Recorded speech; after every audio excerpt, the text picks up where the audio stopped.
কাল পাকিস্তানের খেলা দেখলে কেমন করে আফগানিস্তানকে হারিয়ে দিল প্রথম ম্যাচে।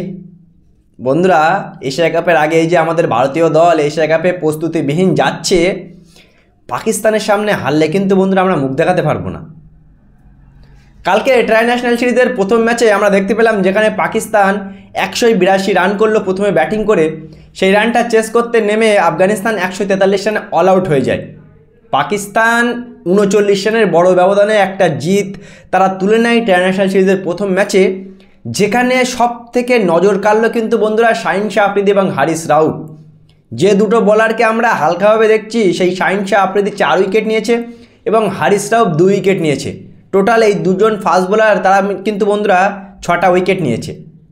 আমরা হয়তো ওভার কনফিডেন্স হয়ে যাচ্ছি, আমরা বাংলাদেশের সাথে টি20 সিরিজটা খেললাম না, আমরা শ্রীলঙ্কার সাথে কোনো সিরিজ না খেলেই আমরা কিন্তু এশিয়া কাপে চলে যাচ্ছি। আর এশিয়া কাপে গিয়ে আমরা আমাদের দ্বিতীয় ম্যাচটা পাকিস্তানের সাথে, আমরা 2টো ম্যাচ পাকিস্তানের সাথে খেলবো, যেটা বন্ধুরা ইতিমধ্যে কনফার্ম হয়ে গেছে।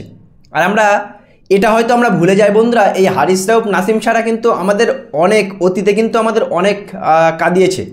2021 সাল কিন্তু তার জ্যান্ত প্রমাণ। সুতরাং বন্ধুরা, ট্রাই ন্যাশনাল সিরিজে পাকিস্তান তো তাদের প্রস্তুতি ভালোভাবে সেরে নিচ্ছে, আফগানিস্তান হয়তো তাদেরকে ক্যাজুয়ালি নিয়ে নিয়েছিল, যেমনটা নিচ্ছে বন্ধুরা ভারত। আমি আরও একবার বলবো বন্ধুরা, এই পাকিস্তান দল কিন্তু অঘটন ঘটিয়ে দিয়ে মানে গোটা ক্রিকেট বিশ্বকে তাক লাগাতে পারে বা আমাদের মান সম্মান কিন্তু ডোবাতে পারে বন্ধুরা। এমনিতেই অপারেশন সিন্দুরের পরে পাকিস্তানের সাথে খেলা উচিত না বলে আমরা কত কিছুই করলাম, কিন্তু আমাদের গভর্নমেন্ট শুনবে না, আমাদের গভর্নমেন্ট পাকিস্তানের সাথে খেলবে। আর পাকিস্তানের সাথে যদিও আমরা খেলি, আমরা কিন্তু জিত ছাড়া আমরা কিন্তু অন্য কিছু দেখব না, আমরা কিন্তু ম্যাচ জিতবো। বিনা প্রস্তুতিতেই আমরা এশিয়া কাপ খেলতে যাচ্ছি। 4 তারিখে আমরা দুবাইয়ের মাটিতে পা দেবো, 6 তারিখে একটা অফিসিয়াল আমাদের প্র্যাকটিস শুরু হবে। কিন্তু বন্ধুরা, এই যে পাকিস্তানের মতো বড় টিম বা পাকিস্তানের মতো বড় প্ল্যাটফর্ম, মানে যেখানে প্রেশার বেশি থাকে, সেখানে কিন্তু বিনা প্রস্তুতিতে যাওয়াটা অনেক রিস্কি হয়ে যাচ্ছে, যেটা কালকে পাকিস্তানের বোলাররা, পাকিস্তানের টিম আমাদেরকে দেখিয়ে দিল। বাবর আজম, রিজওয়ান না থাকা সত্ত্বেও পাকিস্তানের প্রত্যেকটা প্লেয়ার যখনই পেরেছে তখনই কিন্তু তারা ভালো ব্যাটিং করেছে। হ্যাঁ, এবার অনেকেই হয়তো এটা বলতে পারে বন্ধুরা যে পাকিস্তান তো আফগানিস্তানকে হারিয়েছে। ভাই, আফগানিস্তানও কিন্তু কম শক্তিশালী টিম না, এশিয়ার ভারতের পরে দ্বিতীয় শক্তিশালী টিম কিন্তু বর্তমানে আফগানিস্তান।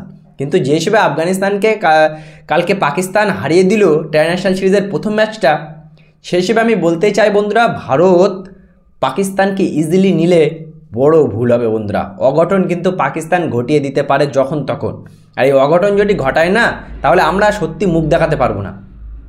কি বলবে বন্ধুরা, ভারতীয় দল বিনা প্রস্তুতিতে এশিয়া কাপে যাচ্ছে, আর এটা কি ভারতীয় দলের জন্য ভালো হচ্ছে না? হয়তো পাকিস্তান বা এই এশিয়া কাপে ভারত ওভার কনফিডেন্স হয়ে গেছে। দেখো ভাই, ওভার কনফিডেন্স হলেই কিন্তু আমরা হারবো। 2021 সালে আমরা ওভার কনফিডেন্সে পাকিস্তানের সাথে খেলেছিলাম, পাকিস্তান আমাদেরকে 10 উইকেট হারিয়ে অনেক বড় একটা ব্যথা দিয়েছিল, আমরা সেই ব্যথা আর নিতে চাই না। ভারতীয় দল বিনা প্রস্তুতিতে এশিয়া কাপে যাচ্ছে, এটা বন্ধুরা সত্যি একটা বিপজ্জনক হতে পারে আগামী দিনে।